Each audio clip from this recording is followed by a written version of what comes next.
Assalamualaikum warahmatullahi wabarakatuh. Selamat pagi dan selamat sejahtera buat kita semua, khusus bagi adik-adik, para pencari ilmu. Selamat datang kembali. Setelah pertemuan terakhir kita membahas tentang hak cipta, kali ini kita akan lanjutkan perihal paten ya dalam hak kekayaan intelektual. Mengenai paten, perkembangannya di Indonesia sudah cukup panjang, sama seperti hak cipta. Dimulai dari Oktroy Wet 1910 gitu ya, hingga hari ini, yang undang-undang terakhir itu Undang-Undang Nomor 13 Tahun 2016 tentang paten, dan ini menjadi yang memberikan sumbangsi ya terhadap perkembangan hukum paten di Indonesia. Walaupun kita lihat undang-undang paten yang sebelumnya dengan undang-undang paten yang terakhir di 2016 itu tidak jauh berbeda. Ada beberapa saja yang mungkin lebih spesifik dalam pemberian perlindungannya seperti apa. Baik, kali ini kita akan uraikan pengantar dalam paten. Kita akan uraikan di channel Sam and Connection dulu. Oke, yang pertama, dalam sistem pemberian paten itu ada sistem terbagi dua. Yang pertama, sistem pemberian paten itu first to file gitu ya, dan yang kedua first to invent principle. Jadi ada dua prinsip atau dua sistem. Yang pertama kita kaji first to file. Kenapa sistem itu first to file? Karena dalam pemberian paten yang menganut mekanisme di Indonesia ya, Indonesia menganut mekanisme bahwa seseorang yang pertama kali mengajukan pencatatan atau permohonan pencatatan dianggap sebagai pemegang paten dengan syarat wajib terpenuhi gitu ya, first to file. Jadi dalam konsep paten ini ternyata penting ya adanya pendaftaran, berbeda dengan hak cipta yang kemudian pendaftaran itu tidak harus dilakukan di awal itu, di awal kita terjadi pengumumannya gitu ya. Kenapa? Karena bisa jadi waktu pengumuman kita belum sadar ingin mendaftarkan, tapi sudah dilindungi. Berbeda dengan paten, paten harus mendaftarkan dulu baru dilindungi dengan konsep first to file. Selanjutnya ada prinsip yang kedua, itu first to invent principle. Dalam prinsip ini difahami ya bahwa ini merupakan konsep yang asasi sebenarnya, yang mendasar dalam konsep paten. The first and original inventor is entitled to a patent. Jadi di sini bagi yang pertama kali dan dapat membuktikan ya orisinalitas daripada temuan daripada penemu tersebut, itulah pemegang hak paten. Sedangkan dalam kasus yang sama gitu ya, bisa jadi ada orang yang kemudian tidak mendaftarkan di awal, tapi dia baru sadar atau baru tahu paten itu perlu didaftarkan kemudian ya setelah dia umumkan misal gitu ya. Apakah bisa dilindungi? Bisa, karena dia masuk ke dalam konsep first to invent principle. Dia tetap orang yang pertama kali menemukan gitu ya, tapi tentu harus mampu membuktikan. Nah, jika dia dapat membuktikan secara terang dan jelas, maka paten yang dalam penemu pertama yang mendaftarkan itu bisa dibatalkan, abandon the invention. Jadi bisa dibatalkan, bisa diserahkan, namun melalui prosedur hukum gitu ya. Itu dia terkait dengan sistem dalam pemberian paten. Lalu paten itu sebenarnya apa sih kan gitu ya? Paten ini lawan daripada laten. Paten is opposite of laten. Paten laten gitu ya. Kalau paten itu sifatnya terbuka, sedangkan laten itu sifatnya tersembunyi. Maka kan sering kita dengar ya ada bahaya laten gitu ya. Bahaya laten. Maksudnya ada apa? Maksudnya ada bahaya yang tersembunyi dari suatu perbuatan atau karakter sikap sosial seseorang. Itu ya. Maka sering muncul istilah seperti itu, laten.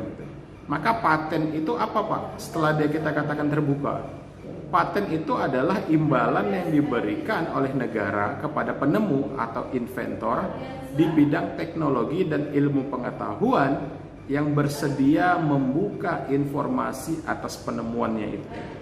Jadi ada kata kunci gitu ya, membuka informasi atas penemuannya itu. Jadi kalau tersembunyi tentu tidak dilindungi gitu ya. Negara tidak memberikan apresiasi gitu ya, penghargaan. Maka penghargaan atau imbalan tersebut berupa hak eksklusif yang diberikan oleh negara untuk melaksanakan sendiri atau exclusive right gitu ya, penggunaan teknologi atau penemuan teknologi tersebut dalam jangka waktu tertentu. Nanti lihat berapa lama perlindungan paten gitu ya. Oke, ini kan banyak ya. Contoh kalau hari ini kita bisa ketahui, misal coronavirus sebagai pandemi di dunia gitu ya, secara global pandemi, secara regional itu epidemi. Jadi coronavirus kemudian mengakibatkan manusia melakukan riset gitu ya, riset, kemudian menghasilkan suatu konsep vaksin melalui discovery gitu ya, atau pencarian gitu ya, penelitian, hingga kemudian menghasilkan invensi. Apa itu vaksin? Ada beberapa vaksin kan sekarang, ada vaksin Sinovac dan lainnya gitu ya. Ada vaksin. Vaksin itulah yang kemudian disuntikan ke manusia sebagai obat, misal gitu ya. Walaupun vaksin bukan obat, vaksin itu adalah memberikan pelatihan daya kekebalan dalam tubuh manusia. Karena manusia ini sebenarnya tubuh sudah sangat luar biasa gitu ya. Tubuh manusia ini sudah bisa, pokoknya dia bisa membuat antibodi dia sendiri, gitu ya. Dia bisa melindungi diri dia sendiri dari ancaman. Maka konsepnya itu adalah vaksin itu adalah virus yang dilemahkan, dimasukkan ke dalam tubuh manusia agar tubuh kita kuat gitu ya. Nah, Bapak udah vaksin belum Pak? Gitu ya. Saya sudah vaksin gitu ya. Kita harus ikhtiar, harus maksimal gitu ya. Oke. Maka mengenai paten ini ada dua bentuk gitu ya. Ada paten biasa dan ada paten sederhana gitu ya. Apa itu paten biasa dan paten sederhana Pak? Paten biasa itu paten pada umumnya berupa produk atau proses atau penyempurnaan atau pengembangan suatu produk. Itu ya. Itu paten biasa. Sedangkan paten sederhana biasanya dia invensi berupa produk atau alat yang memiliki kegunaan praktis. Gitu ya. Dia praktis saja, sederhana, singkat, mudah gitu ya, dan tidak ribet gitu membentuknya gitu, menghasilkan suatu teknologi. Contoh sedotan gitu ya. Dulu orang minum menggunakan wadah langsung tenggak gitu, tapi dalam beberapa kasus ternyata nggak mungkin minumnya menggunakan tenggak selamanya. Kita butuh sedotan buat sedotan banyak jenisnya ya. Ada sedotan plastik yang kecil, ada yang besar, ada yang kemudian pakai gerigi-gerigi untuk lekukan, ada juga yang besi sekarang, stainless untuk mencegah ini ya, pencemaran. Kan sekarang sedotan dikurangi ya, kita menggunakan sedotan besi stainless untuk bisa dicuci kembali, digunakan recycle gitu ya, untuk digunakan ulang seperti itu. Jadi itu penting, dan itu hal yang sepele tapi ternyata dilakukan orang.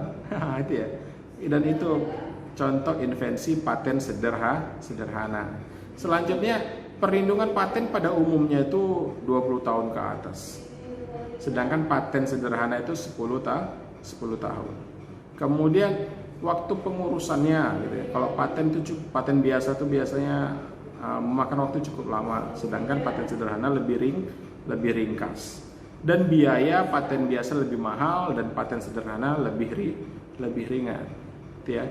Bahkan sekarang pengajuan paten sudah bisa online ya di Dirjen KI, di Kementerian Hukum dan Hak Asasi Manusia.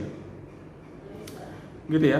Maka ada suatu konsep pemberian paten itu sebagai penghargaan tadi melalui riset, kemudian menghasilkan invention, diaplikasikan ke kantor gitu ya, ke kantor paten, didaftarkan segala macam, hingga kemudian dilakukan pengumuman untuk publik. Nah, itu dia. So, apa pengertian paten Pak? Gitu ya.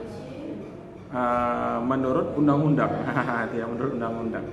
paten itu adalah hak eksklusif yang diberikan oleh negara kepada inventor atas hasil invensinya di bidang teknologi dan pendidikan yang untuk selama waktu tertentu melaksanakannya sendiri invensi tersebut atau untuk memberikan persetujuan kepada pihak lain untuk melaksanakannya. Itu terkait dengan lisensi, gitu ya.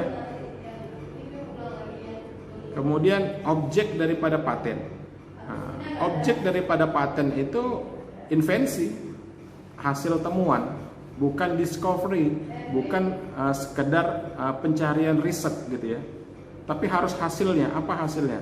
Biasanya hasilnya itu atau produk tersebut, invensi tersebut bisa berdasarkan ide inventor yang dituangkan ke dalam suatu kegiatan pemecahan masalah yang spesifik di bidang teknologi, dapat berupa produk atau proses atau penyempurnaan dan pengembangan produk atau proses tersebut. Jadi mungkin ya dari hasil, misal yang dilindungi itu paten itu produknya atau proses menciptakan produknya atau penyempurnaan, ini sudah ada disempurnain lagi gitu ya, evergreening namanya, penghijauan kembali gitu, evergreening. Itu nanti kita lihat bagaimana, boleh nggak gitu ya, bermasalah atau nggak evergreening itu di Indonesia gitu ya. Itu objek daripada paten. Lalu siapa subjek? Subjeknya itu adalah pihak yang melaksanakan invensi pada saat sama dimohonkan paten. Biasanya inventor gitu ya, penemu langsung. Kecuali ternyata ini konsepnya dia bekerja atas pekerjaan tertentu, maka jika atas pekerjaan dan dia memperoleh pembayaran atas itu tentu dimiliki secara oleh tim ya, tim atau pemberi pekerjaan tersebut. Tapi namanya boleh tetap ada, gitu ya. Untuk itu maka biasanya diakui sebagai pemakai terdahulu dia, gitu ya, pemakai terdahulu.